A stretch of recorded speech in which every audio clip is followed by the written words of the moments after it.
magias vindas da natureza. É na sequência daquele lá. E eu escolhi esse daí porque no cenário que eu uso, o Eras, tem isso. Como eu falei, as divindades surgiram sem saber que eram divindades, porque eram só elas que existiam em meio ao caos. Elas manipulavam as energias e criavam coisas. As coisas davam certo ou davam errado.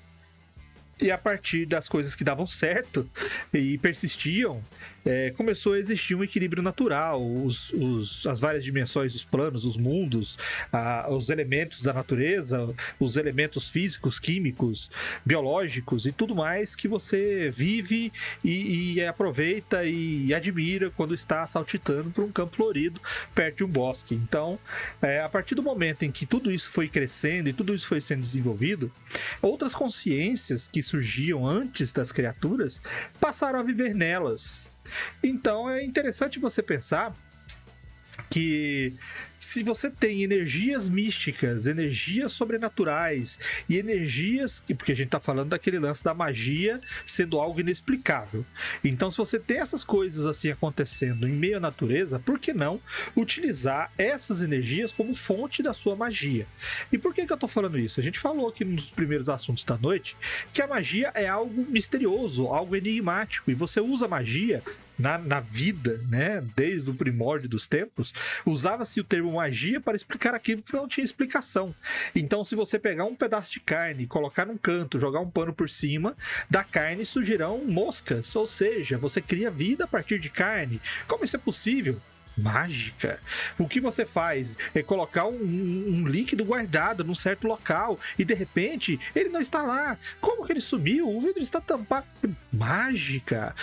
Mas eu misturei duas coisas. Eu misturei um líquido corrosivo com outro aqui. Aí agora ele não faz nada, ele não corrói nada e tem um troço no fundo, um grão branco. E o que é isso? É mágica. Ou seja, se você tem coisas que não se explicam, no RPG você vai colocar isso como fonte de magia.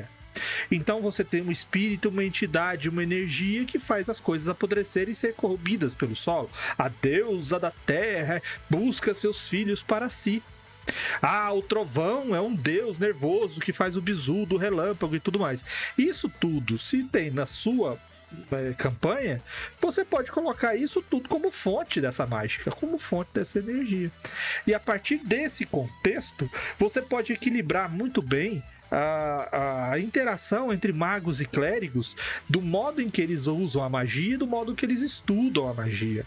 Porque o clérigo ele vai simplesmente adorar essas entidades que fazem isso ser possível, como uma divindade que faz a chuva, o relâmpago e o vento, que faz o gelo e o calor, que faz a alteração das estações do ano, que faz cair pedras do céu, que faz a terra se mover e rachar, e ele vai ganhar os poderes que fazem essas coisas acontecerem.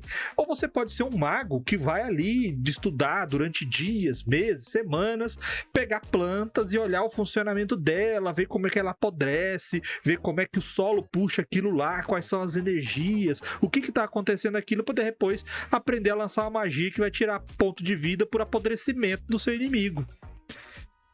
É nesse ponto em que você tem a natureza como fonte muito boa da magia e fonte de lore para suas campanhas.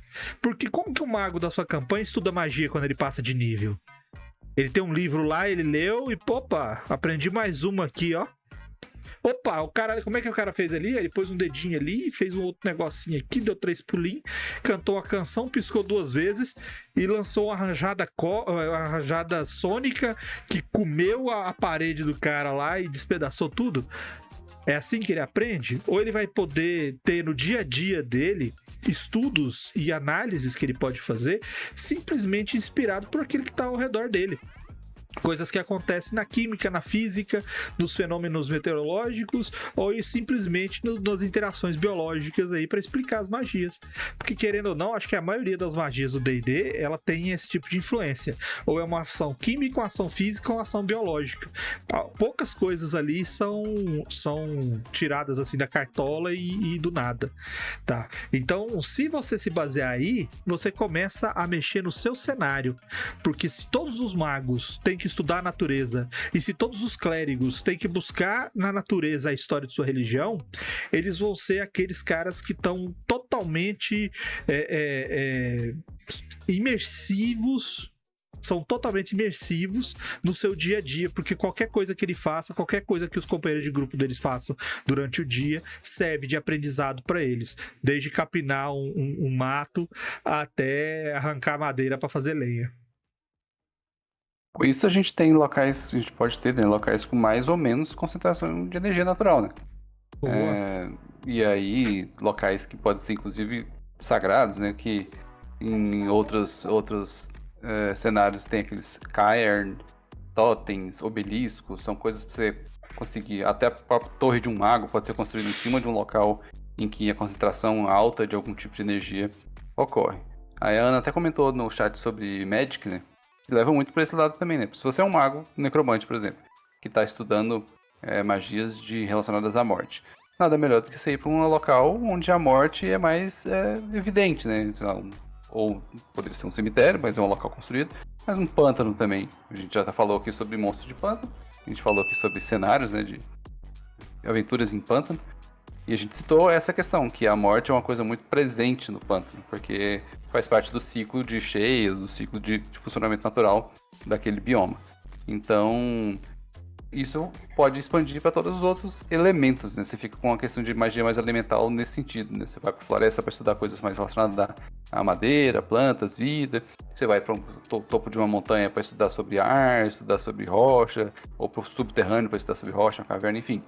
Tem várias opções para você estudar diversos tipos de magia em diversos tipos de cenários, de biomas, de locais, e também justificar, igual o Vermelho falou aí, parte do world building, de pontos de referência, pontos de interesse para determinados tipos de usuários de magia. Então, fica aí uma parada muito interessante também para o cenário. Eu, pessoalmente, gosto da ideia de você trabalhar com...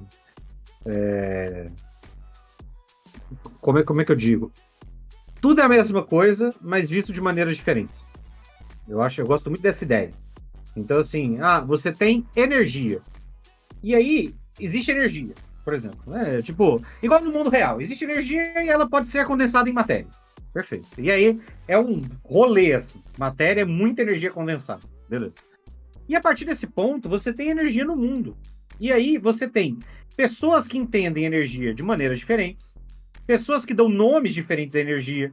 Então, assim, nossa, meu povo chama energia de Clayton. Nossa, meu povo chama energia de Suzy. É a mesma coisa. Mas cada um dá um nome. E aí os caras falam, a única forma de você usar... Clayton.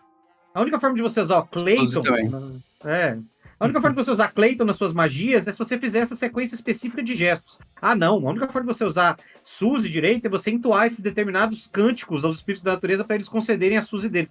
Entende? Tipo assim, você pode fazer isso. Então, assim, o druida, ele vai recorrer às energias de Gaia, e por isso ele precisa proteger Gaia, porque quanto mais forte Gaia for, mais fortes são as magias dele. Ok. E aí ele puxa energia daquilo.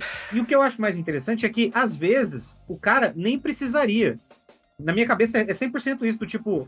Se ele resolver fazer um multiclass, porque ele olhou e falou, caramba, mas vocês conseguem fazer a mesma coisa? Deixa eu tentar. E aí ele descobre que ele não precisa rezar pra Deus. Ele pode só fazer os gestos e ele consegue o mesmo efeito. E tudo bem, entende? Tipo, eu acho legal essa ideia de você ter isso. E especialmente porque isso abre espaço para tudo isso que vocês falaram. Para você ter caerne, para você ter... Por quê? Porque pode acontecer da energia se concentrar naquele lugar por uma série de fatores. Por que tem tanta energia necrótica no pântano? Porque tem gente morrendo pra cacete o tempo todo. A matéria se desfaz e libera energia no ar. E essa energia está associada. E essa energia, quando ela passa pelo plano X, ela volta carregada de um determinado elemento. Entende? Tipo, se você faz dessa maneira e que você... É o que eu falo, é uma maneira um pouco preguiçosa, mas ela funciona maravilhosamente bem em vários universos. Em vários sistemas. Entendeu? Ninguém explica por que no Magic... nossa, eu puxo a energia da ilha, eu puxo a energia do pântano, mas é a mesma energia? Não, são energias diferentes. Então por que eu posso usar elas como como energia cinza na cartinha? Entendeu? Tipo... Tanto faz de onde vem essa energia, ela é energia, mas essa energia precisa ser do pântano. Então existe energia genérica, assim. Eu posso puxar energia genérica da ilha, entendeu? Então, eu acho que esse é um aspecto interessante de você pensar, às vezes. Que ela pode vir da natureza, porque simplesmente a energia existe. E aí você tem uma forma de interpretar isso como natureza, você interpreta isso como vindo pelos deuses, ou você interpreta isso como simplesmente uma teia de elementos. Então você escolhe, entendeu? Eu tô vendo aqui o Marcelo Salada explicando de maneira magistral essas questões de energia, mas na minha cabeça só tá martelando assim da época que as pessoas davam a Suzy pra mim e era legal. Eu falei, eu imediatamente me arrependi. Eu imediatamente, logo depois de eu usar a frase, você pode dar sua Suzy pra ele, eu pensei, porra. Então se você aí dá ou recebe Suzy, por favor, deixa nos comentários. Lembrando que esses vídeos são para maiores de 18, não são designados para crianças. Então você, papai ou mamãe, pode esconder suas crianças da sala, porque elas não podem assistir esse material que o Salada, de maneira irresponsável, fica divulgando. Eu tô muito tranquilo porque eu usei eufemismos aqui. Quem traduziu foi você. Não, eu usei os seus eufemismos. Eu não nomeei a Suzy com outros tipos de argumentos. Eu tava nomeando como energia. Você quis dar outro sentido aí. Mas ninguém deu outro sentido. Estamos falando de energia desde o início. Então tá, então. Energia tântrica. Pô, aí agora você está designando a energia, viu? Rapazinho, ó, o Otávio, eu só tenho 10 anos e como vim parar aqui, ele aumentou, ele fez aniversário. O Otávio, quando chegou aqui, ele só tinha 6 anos.